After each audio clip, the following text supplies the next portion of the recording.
Alhamdulillahi Rabbil Alamin. Wassalatu wassalamu ala Rasulillah wa ala alihi wa sahbihi wa man tabi'asani ila yaumidin. Amma ba'd. Assalamualaikum warahmatullahi ta'ala wa barakatuh. Ang lahat ng papuri at pasasalamat ay para kay Allah lamang. Naway mapasa ating Propeta Muhammad ang kapayapaan, pagpapala at habag mula kay Allah, ganun din sa kanyang mga pamilya, sa mga taong kanyang nakasama at sa mga taong sumusunod sa tuwid na landas hanggang sa huling araw. Magandang gabi sa ating lahat at naway ang kapayapaan, habag at pagpapala ng Allah subhanahu wa ta'ala ay sumainyo rin. Mga kapatid sa pananampalataya at sa ating mga kababayan, sabi ng Allah subhanahu wa ta'ala, may yahdihillahu fala mudillala wa may yudlil fala hadiyala. Sino man ang ginabayan ng Allah subhanahu wa ta'ala ay walang sino man ang makapagliligaw sa kanya.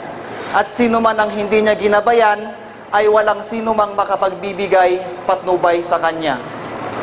Alhamdulillah mga kapatid at mga kababayan, at ako ay isa sa ginabayan ng Allah subhanahu wa ta'ala sa tuwid na landas. Nakilala ko ang pananampalatayang Islam at ako ay napabilang bilang isang Muslim. Bago ko yakapin ang pananampalatayang Islam, ako po ay isang Kristiyano na kung saan ang aking pinaniniwalaang Diyos noon ay si Jesucristo. Na kung saan sa aking sariling pananaw at naipamulat sa akin ng aking mga magulang, sa pananampalatayang Kristyanismo, sinasamba natin si Jesus dahil siya ay nakapagpagaling ng may mga sakit.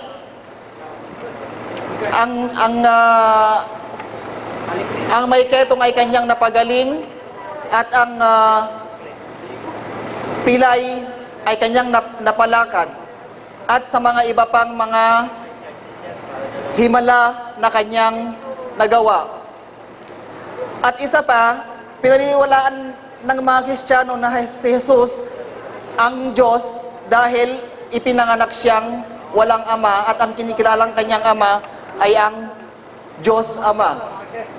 Pero nung makilala ko po ang Islam, mga kapatid, dito ko napagtanto at dito ko mas lalong minahal si Propeta Jesus.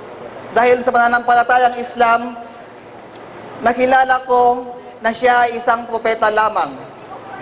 At sa pananampalatayang Islam, hindi namin isinasantabi si Propeta Jesus, peace be upon him, bagkus lalo namin siyang minamahal.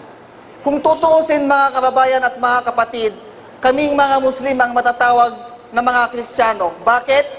Dahil kaming mga Muslim ang sumusunod sa kanya at sa mga naunang propeta. Na kung saan, kung titignan natin yung kaanyuan ni Jesus na pinaniniwalaan sa larawan, si Jesus ay mahaba ang kanyang balbas. Ito ay sinusunod ng mga Muslim na kung saan sila ay nagpapahaba din ng balbas. Sa pamamaraan ng kanilang pananamit, kung titignan din natin kung paano manamit si Propeta Jesus, peace be upon him, at ang mga ibang propeta, ay ganito kung paano manamit ang mga Muslim. Isa pa po, kung paano nagdasal si Propeta Jesus na siya ay nagpatira pa, ganun din po ang mga Muslim na kung saan, kung sila ay nananalangin at tumatawag sa dakilang lumikha ng Allah subhanahu wa ta'ala, sila din po ay nagpapatira pa.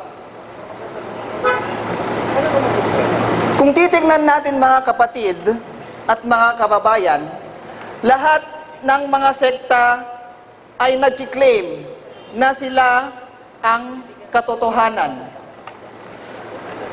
Ang Iglesia ni Cristo, sinabi nila kami ang katotohanan. Narito sa amin ang kaligtasan. Ang born again, sinasabi din po nila na sila ang katotohanan.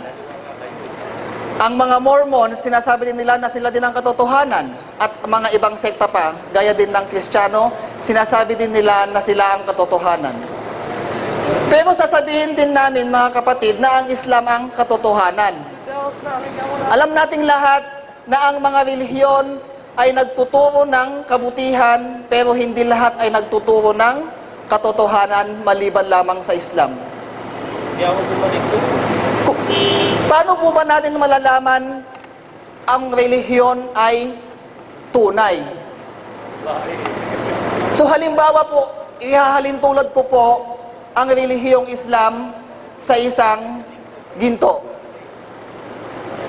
Halimbawa, ikaw kabayan or kapatid, bumili ka ng isang ginto.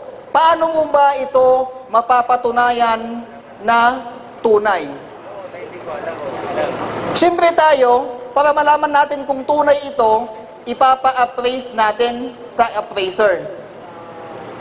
Kung nakita na hindi nagbago ang kulay, ito ay tunay. Pero kapag ito ay nagbago, kapag ito ay nagbago ang kulay niya, ito ay fake. So kung titignan natin, mga kapatid, mga kababayan, masasabi kong ang Islam ang tunay na relihiyon. Bakit? Dahil kung titignan natin, lahat ng mga propeta ay sumusunod, tumatalima sa kalooban ng dakilang tagapaglikha na kung tawagin ay mga Muslim, na kung saan dito napatunayan na tunay dahil hindi nagbago ang relihiyong Islam.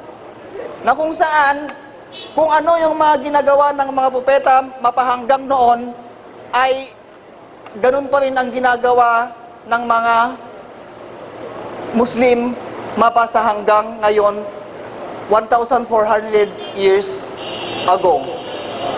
So mga kababayan at mga kapatid, kung sino man sa atin ang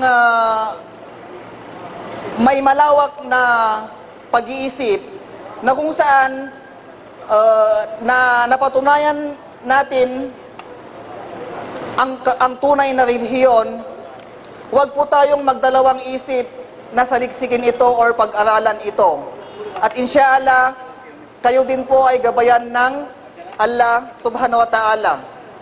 Nakikita natin minsan or narinig natin minsan sa ating mga kababayan, pagtatanungin natin na kung saan nalaman na nila ang katotohanan, sila pa rin ay nagbubulag-bulagan or nagbibingi-bingihan.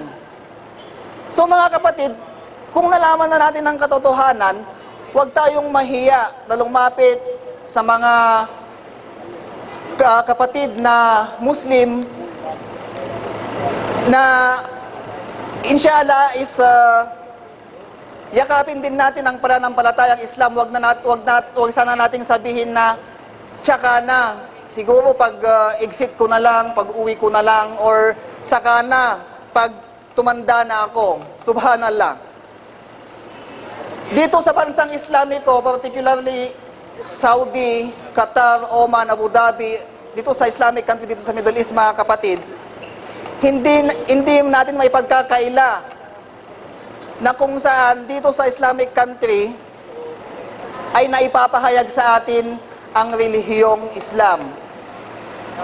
Kaya wag sana nating isawalang bahala kung nalaman na natin ang tamang katubuan or yung tamang paniniwala. Huwag sana natin itong isawalang bahala dahil sabi ng Allah subhanahu wa ta'ala sa banal na Quran, وَمَا تَدْرِ نَفْسٌ مَدَى تَكْسِبُ غَدًا وَمَا تَدْرِ نَفْسٌ بِأَيِّ أَرْضٍ تَمُوتُ. Katotohanan, sabi ng Allah subhanahu wa ta'ala, walang sino man sa inyo ang nakakaalam kung ano ang mangyayari bukas, at walang sino man sa inyo ang nakakaalam kung saang lugar upo kayo babawian ng buhay. Subhanallah. So sa ating mga kababayan, hinihikayat namin kayo na saliksikin at pag-aralan ng Islam, at inshallah, isa rin kayo sa gabayan ng Allah subhanahu wa ta'ala. Wa akhiru da'wana, Subhanaka wa bihamdik, asyhadu an la ilaha anta wastaghfiru wa atubu ilaik. Assalamualaikum warahmatullahi taala wabarakatuh.